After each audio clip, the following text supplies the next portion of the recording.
The rain tapped against the window as if someone were scratching the glass with long, brittle claws. Marina sat on the edge of her bed, shoulders tense, staring into the dark corner of the room. It was empty. She had checked 3 times already, even switched on the flashlight on her phone to make sure. But the feeling that someone was standing there, silent and breathing, refused to leave.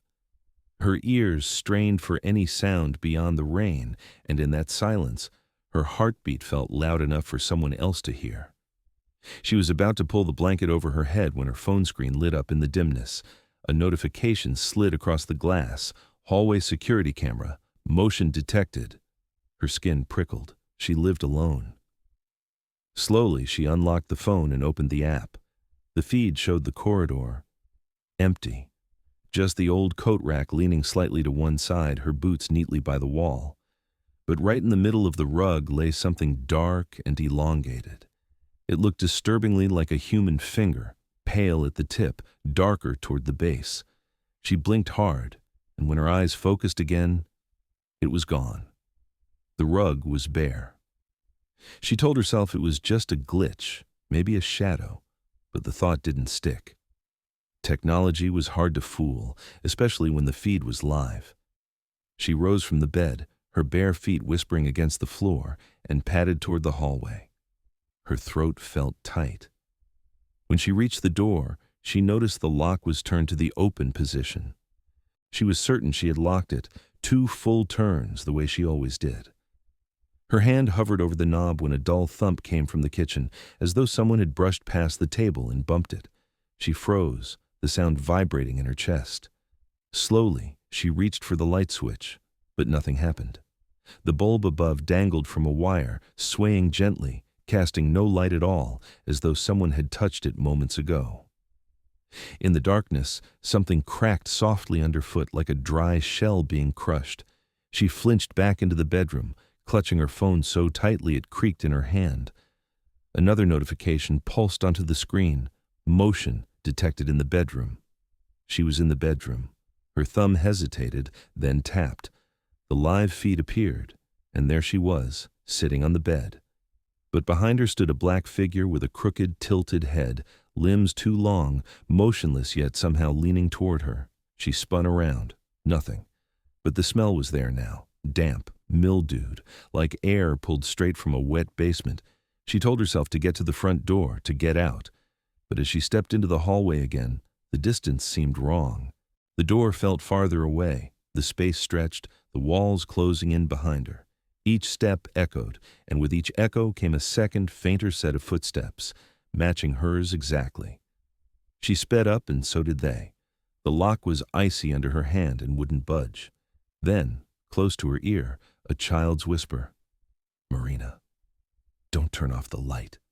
She spun, her breath catching. The hallway was empty, except for something long and black, almost serpentine, crawling slowly toward her along the floor. She stumbled back and darted into the bathroom, slamming the door shut. Here, the single overhead bulb hummed and glowed weakly.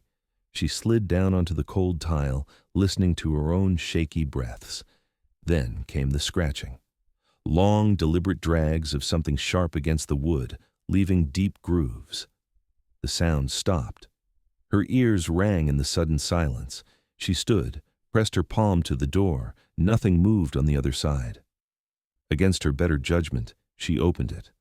The hallway was bare. The bedroom door was closed, but from the gap at the bottom spilled a dim, flickering light, like the glow of a TV. She had unplugged the TV that morning. The plug was still lying on the floor. She pushed the bedroom door open with her fingertips. On the old dusty screen of the dead TV, something moved. It wasn't a broadcast, but a reflection of the room, and in that reflection, behind her, stood the black figure.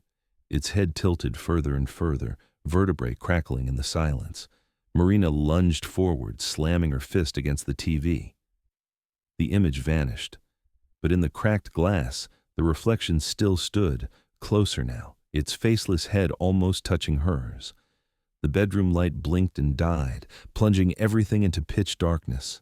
Breathing, heavy, wet breathing, right against her cheek.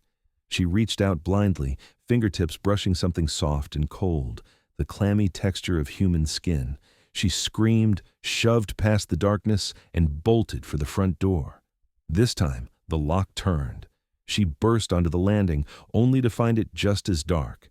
Down on the first floor, someone stood perfectly still, looking up at her. Even from here, their eyes glowed a faint, sickly white, like distant lamps. She turned and fled upward. The stairwell twisted around her, each landing identical, the same doors, the same worn mats, the same coat racks. Her breath came in ragged bursts, panic drowning thought, but no matter how high she climbed, the landings repeated. On the fifth, she heard the scraping again from below, something climbing after her fast. She ran to the nearest door, pounded her fists against it. The door opened, and she stared into her own face. Same clothes, same hair falling loose across her cheek, but the eyes were bottomless pits of black. Darkness swallowed her. She gasped awake, sitting on her bed again. The hallway light glowed softly. The lock was secure. Her phone lay silent on the nightstand. Just a dream. It had to be. She laughed once, breathless, and reached for the switch to turn on the light. Behind her, a child's whisper floated in the air. "I told you, don't turn off the light." Her phone lit up in her hand. Motion detected. In the bedroom.